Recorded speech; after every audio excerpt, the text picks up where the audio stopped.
जड़े बंधु पुओ बाहागर लगी मंडप पहुँचले। बंधुबांधव आत्मस्वजन गहली चहली मंडप परिसर पूरा कोलाहलमय। चकमक आलुअर रोषणी जलुला। गेट्रे सजई ही ठाक उठा लड़ना, हाथ में गुंड गोलाप पाखुड़ा। आगंतुक भद्रमंडली को स्वागत करुथांती।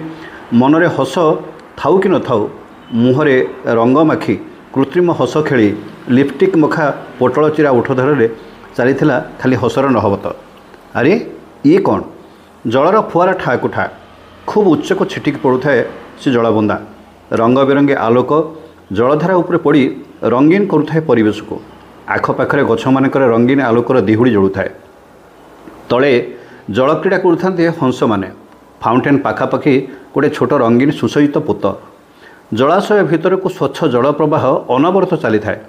चारिकड़र वृक्षराजी सजई ही थांती रंगरंगीला आलोकमालारे।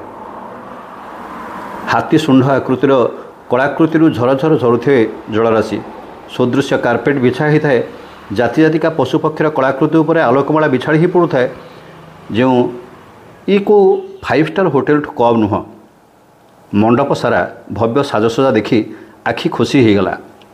हाँ दर्शक बंधु, यह क्यों 5 स्टार होटेल नुह, जगतसिंहपुर म्युनिसिपालिटी थिबा गोटे सुंदर सुदृश्य सुरम्य मंडप आउ कहीं नुह।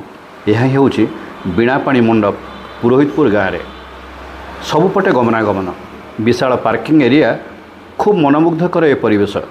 विवाह व्रत सभा समिति आयोजन पर गोटे प्रकृष्ट मंडप ये बीणापाणी मंडप, जगतसिंहपुर म्युनिसिपालिटी वार्ड नंबर 19 रे। थरे आसंतु ना, ये परिवेश रे आपण सतरे 5 स्टार होटेल मजा ही नेबे।